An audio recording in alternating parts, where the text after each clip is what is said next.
I was having a conversation with a friend yesterday, and we were talking about elections generally, and he said traditionally he never votes for candidates, he votes against candidates.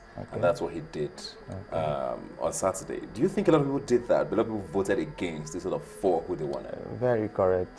Very, very correct. You go to the street, people voted not because they like this particular candidate. They voted because they feel it's time for change. You know, the other parties all coined their mantra, and then it caught like a wildfire. We want change, we want change. I mean, and then it speaks in the end, and then, you know, people have to make their choice. We've talked a lot about the geopolitical divide that came up with these elections. People have said, well, yeah, he's gotten votes now in the South, talking about General Buhari, so it's no longer necessarily a North-South thing. But if you look at the South-South and the Southeast and how overwhelmingly it went to the PDP, it looks almost as if there was this cutout of the rest of you versus the rest of us. As much as we don't want to push that too much. But that's what it looked like. Because there were certain places, you cross the border and the APC is winning with amazing numbers, and you cross the border down here and it's the exact opposite. How do you think the president-elect, let's stop calling him the general, is going to be able to fix or at least make sort of amends? Because, I mean, it was a huge divide, watching the numbers, especially for those states. Well, I think that's what he should concentrate on doing right now. He should start fixing it, to be very honest with you, because the expectation, in fact, I don't think that been any president who is, faced with this kind of expectation before in the history of this country. The expectation is so high right now. People most of them put on him by himself. Actually. So much, honestly speaking. But you cannot take away that divide, to be very honest with you. If you look at the way we play our politics in this part of the world, you cannot take away that divide. South, Southeast, they believe these are son, this one, blah, blah, blah. You need to see how the Northerners who are residents in maybe Ogun State and other states, are traveling back or were traveling back to their states to vote. And then they were going there to vote for their own brother or their own father, whatever, call him whatever thing you want. So, but you can't take away that from our politics. It's unfortunate, but we have no choice. Do you think he's going to be able to fix, not necessarily fixing it 100%, but there are so many things that need to be discussed and talked about openly that Nigeria seems to shy away from? Do we need to go to the root of all of this before this affects? And going to the root is going to open so many wounds. We will not shy away from it. Many people we go by the way of trying to cover this thing up. But no matter how much we try to cover it, it's going to come to us on the face. I hope to see a president that really address these issues. You can imagine how it is now. About 2 regions are not going to be represented, so to speak, except something has happened in forming this next government, which is not going to be too good for the president-elect. He must not make the mistake of the past. We are just, Southwest was not adequately represented, and it hurt.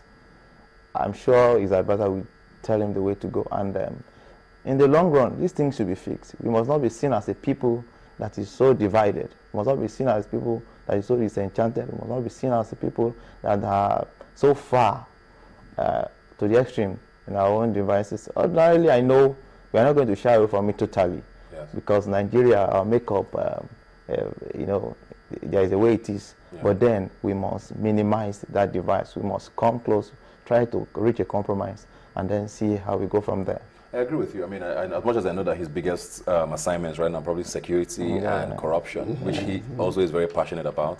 I think keeping everybody together at this point is very critical, because it was interesting seeing images on TV, certain parts of the country, wild jubilations, people even died celebrating. And in other parts, people were sober. It was like a stark difference. So having to balance those emotions as president is going to be something that he's going to have to handle very seriously. But let's talk about Mr. President now. We still have a president. He's going to be around until May the 29th, and he's gotten all of his accolades, for calling up General Buhari. He's been called a hero. He's been saying, they should nominate him for the Nobel Prize. People say he might win the Mo Ibrahim Prize. There's all sorts of talk going on. Do you think it was that big of a deal what he did? Very much. For me, absolutely very much. That call was iconic. Heroic. That was just the high point of it. To be very honest with you, that was the high point of it. It takes a man with serious courage, huge confidence, to say, okay, yes, let me call this person and congratulate him. Listen up, when the results had not even been announced. That's my opinion. I mean, how many people have done that? Even in Europe, anywhere in the world. So I think that was really iconic. That was great. That was a great move. Whoever advised Mr. President to do that did the very right thing at this moment. People have said that was a little risky to do, though, because I remember the 2000 elections in the United States. Al Gore had called George Bush to congratulate him before the Electoral Commission now said, oh, Florida is still unresolved, and he had to withdraw his congratulations. There was a lot of that back and forth, so it was probably like a risky thing to do at the time. But I was asking, was it that big of a deal? Because, yeah, it happens in other places in the world where people call and congratulate. Was it a big deal because he did it or because of the fact that he was in Nigeria and we know how hard it is to make that kind of a call? Definitely it was a big deal because it's not just a Nigerian issue. Africa, this is a reality. You don't see that kind of thing every day. And judging from the expectations of the West about this election, people were thinking everywhere was going to go up in flames. So him becoming the big boy and doing the right thing, I think, depending on where you look at it from. Yes. From the opposition, they say, no, that was what he was supposed to do.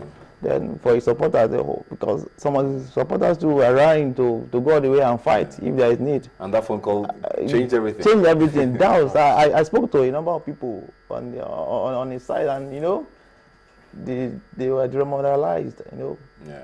But I think he did the best thing for Nigeria. Before we go now quickly, just one final word from me. What next for PDP? Because they've lost the presidency, they've lost the minority in the Senate. Two very big issues at the same time.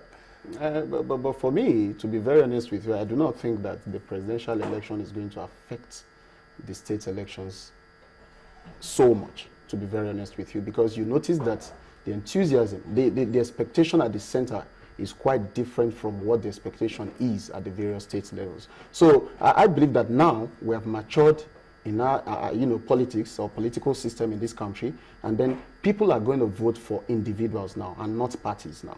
So it depends on where the individuals that they want to vote are coming from, that will decide the kind of person that you think the PDP will stay together? Any more defections coming up? PDP going to stay together. They're going to survive.